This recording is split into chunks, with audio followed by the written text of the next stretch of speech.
noticia de esta semana tuvo que ver con este desprendimiento que hubo en la Antártida de un bloque de hielo. Un bloque de hielo con la superficie de nuestro país. O sea, estamos hablando del octavo territorio más grande del mundo. Un bloque de hielo muy grande. Muy grande, se desprendió de la Antártida. Que esto suele ocurrir, digamos, la reducción, obviamente, en verano, ¿no? Digamos, esto es en el sur, cuando es verano, que aumenta la temperatura, esto es natural, no así en pleno invierno, como no así es normal que hayamos tenido las temperaturas que estuvimos teniendo. Pero bueno, para hablar de esto se suma Flor Zurl, ella es ingeniera en recursos naturales y medio ambiente y está teniendo la amabilidad de atendernos. ¿Cómo te va, Flor? Hola, ¿cómo andan? ¿Todo bien? Todo bien. Bueno, a ver, primera explicación para legos como nosotros. ¿Qué implica esto? Implica esto y esto implica un aumento en el nivel del océano, porque algo que me hace acordar esto, el otro día un compañero de trabajo me dijo, ¿y a dónde se fue? O sea, desapareció, ¿y a dónde se fue? Y bueno, en realidad las cosas no es que desaparecen, sino que se transforman. Y en este caso, este bloque de hielo del tamaño de la Antártida se transformó de ser agua sólida a ser agua líquida. ¿Y a dónde fue? Al océano. Eso es las implicancias que tiene el aumento del nivel del mar y la incorporación de agua dulce a un sistema de agua salada, lo cual hace que haya una diferencia de densidades, porque el agua dulce tiene una densidad distinta que el agua salada, lo cual puede impactar en la forma de las corrientes oceánicas, lo cual impacta en el clima, porque las corrientes oceánicas manejan de alguna manera el clima que tenemos. Entonces, en definitiva, esto es uno de los efectos que se da por este cambio climático, impacto global, calentamiento global o ebullición global, como le quieran decir, que en definitiva es todo lo mismo, pero cambia el nombre nomás. Florencia, un mensaje que vengo viendo y escuchando mucho es la explicación sobre las conductas que impactan sobre el cambio climático se reducen muchísimo a los países del primer mundo, a la actividad industrial de los países del primer mundo. Entonces, lo que hagamos en países periféricos como el nuestro no mueve mucho la aguja. ¿Qué tan acertada crees que es esta afirmación sobre niveles de responsabilidad y niveles de intervención que podemos tener en países como el nuestro?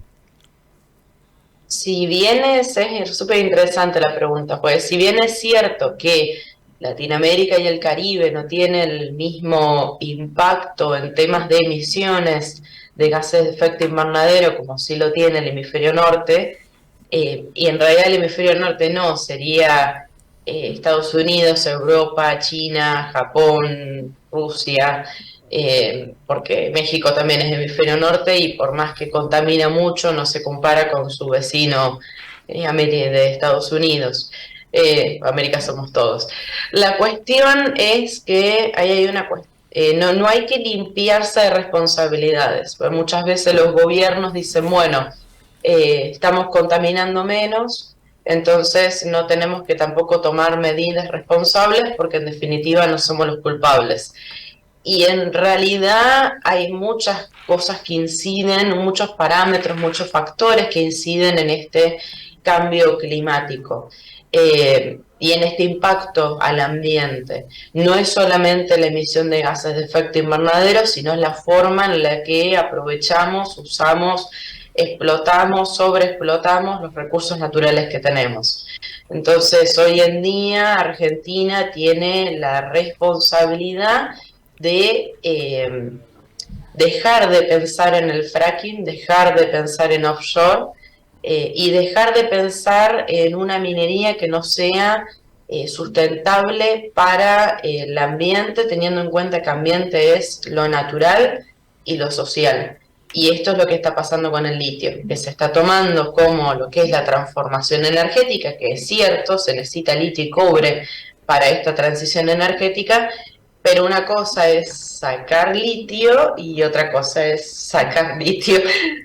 Son dos cuestiones distintas, siempre que se haga con el respeto de las comunidades o que por lo menos Argentina se quede con una buena proporción de lo que es las divisas, teniendo en cuenta que Latinoamérica está en crisis económica por deudas con estos países que son los que van a utilizar el litio para llevar esta transición energética. Entonces no hay que limpiarse de responsabilidades, no es solamente la emisión de gases, es un montón de cosas las que hacen a este cambio climático.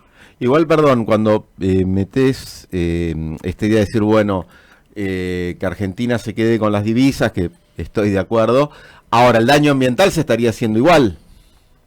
Acá lo que decimos, Exacto. bueno, se hace el daño ambiental, por lo menos quedémonos con lo más que se pueda, digamos, que nos sirva lo más que se pueda a nosotros, Sí. que somos los que ponemos el cuerpo, por así decirlo, ¿no? El territorio. Sí, la cuestión es que en este momento nos estamos quedando sin el pan y sin la torta, porque nos estamos quedando con la destrucción ambiental y con nada, o sea, nada a cambio.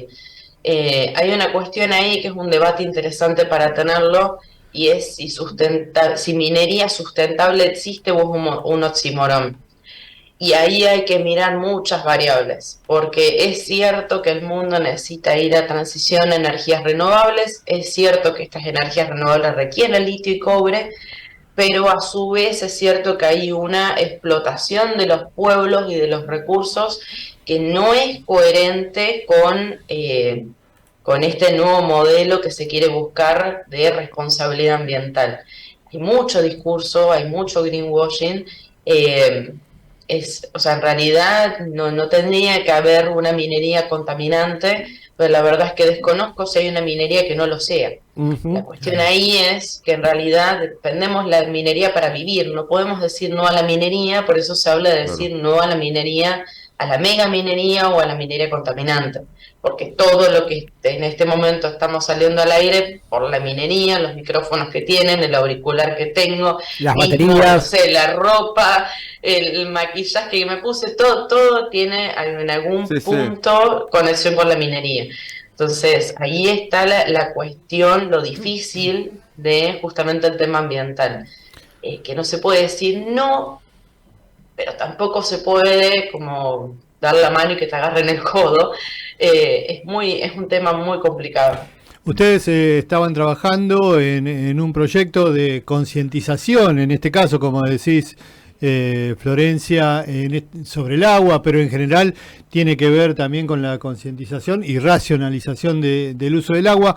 Pero, ¿vos creés que existe la posibilidad de pensar en un cambio desde el Estado o de los diferentes estados de gobierno para ir a un lugar sustentable, o es solo una utopía que la hablamos nada más que para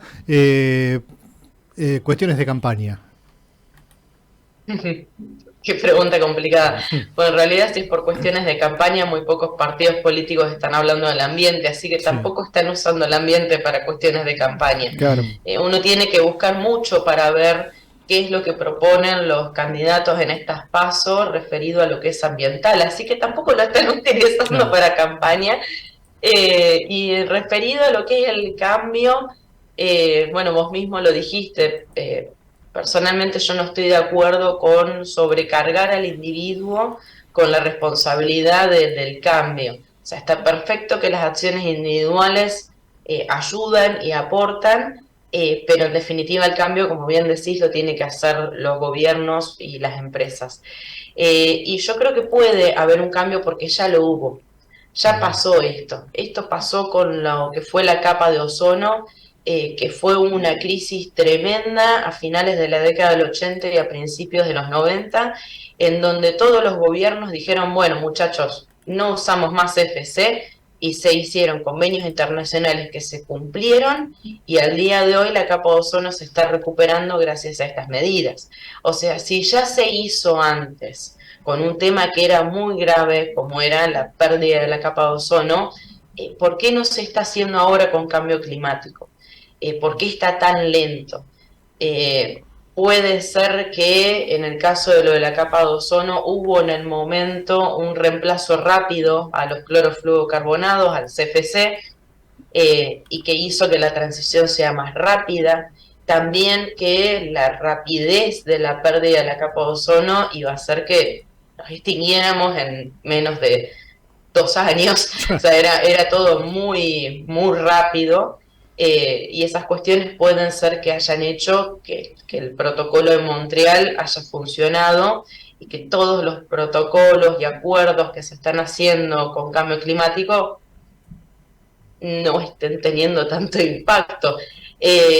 Pero ahí habría como que estudiar y ver en realidad qué es lo que está pasando en términos económicos, en términos globales. En Europa la transición energética se dio más por el conflicto entre Rusia y Ucrania y Claro. no tanto por la cuestión climática en sí. Claro. Es súper complicado, es un tema súper complicado, que hay antecedentes que los gobiernos se pusieron las pilas y cambiaron las cosas, sí. ¿Por qué no lo están haciendo ahora o no de la misma medida? No lo sé.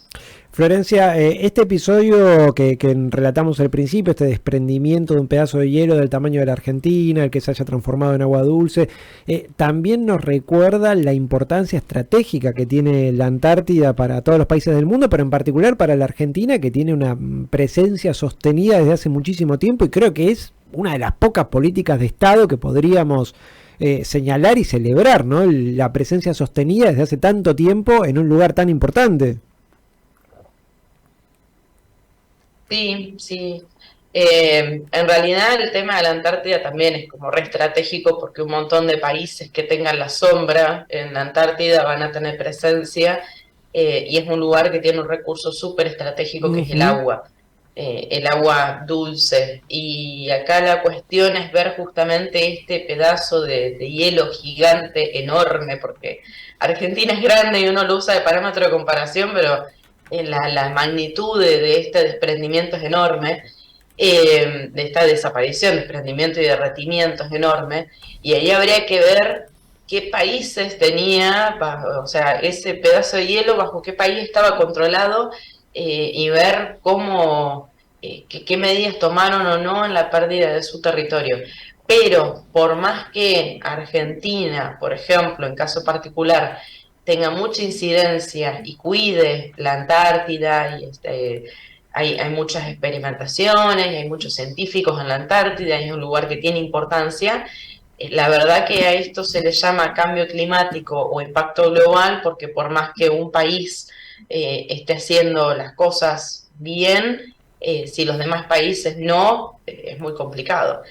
Qué sé yo, es todo un tema, ya digo, este tema es muy complicado de abordar porque se mezclan mucho los intereses individuales o los problemas individuales de los países, de los gobiernos, que no es el mismo Estado que el gobierno, y de las personas, y eso hace que sea muy complicado de manejar.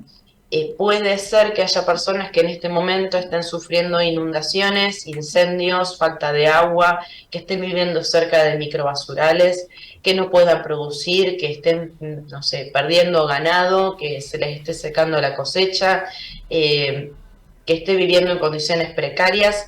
Hay un montón, es un abanico muy grande de problemas, que tengan enfermedades, es un abanico muy grande de problemas en donde todos tienen como la misma causa, que es el cambio climático, pero muchas veces se los aborda como desde esas aristas individuales y no se los aborda como desde eso primogénio.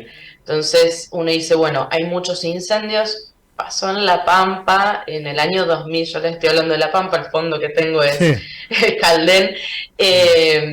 Pasó en La Pampa que en el año 2018 se prendieron fuego más de 3 millones de hectáreas y a su vez había un montón de campos inundados a la vez. O sea, La Pampa se estaba prendiendo fuego e inundando al mismo tiempo y en realidad era todo dentro de la misma problemática global que hay.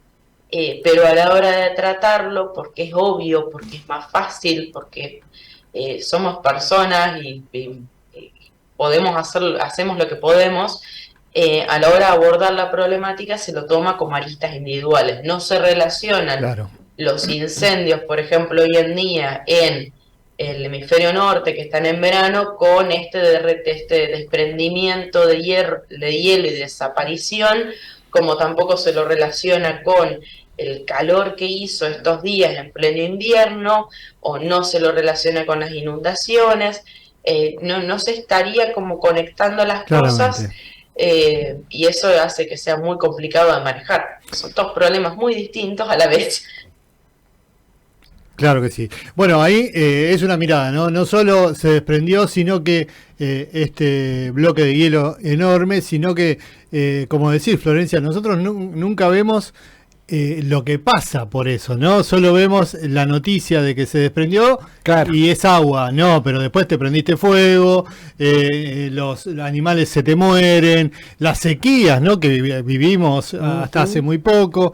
Bueno, todo, sí, Manuco, ¿tienes algo más para terminar? Yo una última por mi parte que tiene que ver cuando se hacen estas convenciones por el cambio climático, con conferencias sobre las partes, y se plantean estas acciones a seguir, y de pronto hay una igualdad entre países que ya están desarrollados, que pueden ir ya, digamos, tienen más facilidad a ir a energías alternativas, a países como el nuestro, por ejemplo, y otros que están peor que nosotros. ¿Qué manera habría ahí o debería haber de cooperación? De decir, bueno, aporten ustedes, o sea, nosotros necesitamos, aporten su know-how, que lograron en parte también haciendo percha al territorio de ustedes, ¿no? ¿Cómo se salda esa, de alguna manera, esa cuestión, esa diferencia? Bueno, esa es una pregunta súper interesante, porque ahora que apareció el concepto de ebullición global, que justamente lo dijeron desde la ONU, plantearon las medidas. Y bueno, las medidas es que para 2040 todos los países desarrollados dejen de utilizar petróleo, o sea, dejen de usar petróleo y carbón, porque hay un problema enorme con el carbón, que la gente no habla del carbón, pero China quema carbón de una manera impresionante y contamina impresionantemente, y que para el 2055, me parece que era el año, si no me confundo, que los países en vía de desarrollo lleguen a esa meta. O sea, apura más a los países desarrollados y le da un poco más de changüí, de tiempo a los países en desarrollo, con una recomendación, se podría decir, de parte de la ONU, en donde los países desarrollados ayuden económicamente a los países en desarrollo para poder llegar a estas metas. Ahí hay una cuestión que es, seguiríamos endeudándonos para poder sobrevivir como especie, básicamente, porque esa ayuda sabemos que no viene sin intereses.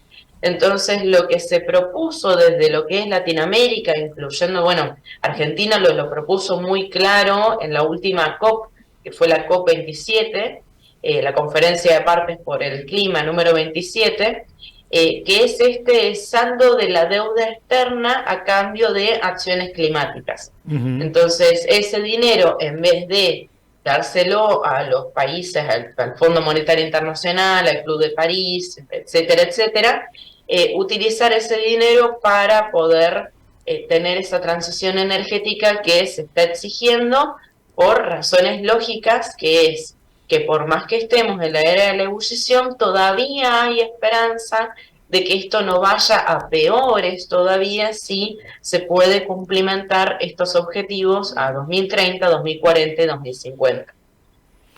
Bien, Flor Srur, ingeniera en Recursos Naturales y Medio Ambiente, nos dio un paneo general no solo de lo que pasó en la Antártida, sino una mirada estratégica, también económica, que no hay que perder de vista. Y política, por supuesto. Y política, por supuesto, sobre lo que fue noticia en la Antártida. Flor, muchísimas gracias, muy atenta, y gracias por compartir este sábado con nosotros.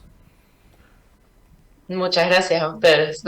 Gracias, hasta luego. 11 de la mañana, 42 minutos. Te quería agregar un dato más, porque hablando de esta, tomando como disparador lo que surgió con este bloque de hielo de la Antártida, hablamos también de minería, hablamos también de las discusiones que hay alrededor de ese tipo de desarrollos, y me acordé de algo que citó Sergio Massa cuando se inaugura el gasoducto Néstor Kirchner. Cuenta que van a hablar con el FMI y le dicen que no.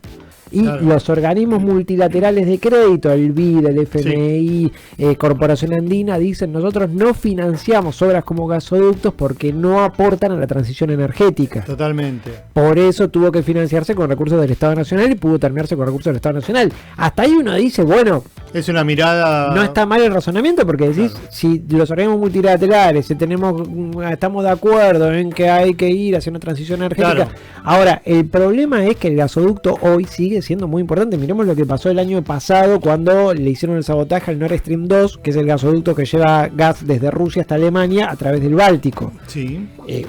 Que también lo mencioné a Florencia, también por eso me acordé, ¿no? Es como que el Mm. tema de la transición terminó funcionando mucho mejor a partir de la guerra Rusia-Ucrania que cuando estaba supuestamente este consenso. Y las miradas también diferentes, Darío, sobre esto, en posiciones de países tercermundistas en expansión a una mirada Exacto. industrializada que tiene, por ejemplo, hablemos de la industria del automóvil, que tiene pensado para el 2050 hacer autos solo a batería o eléctricos. Esa mirada hoy, en países que están en desarrollo, aún no existe.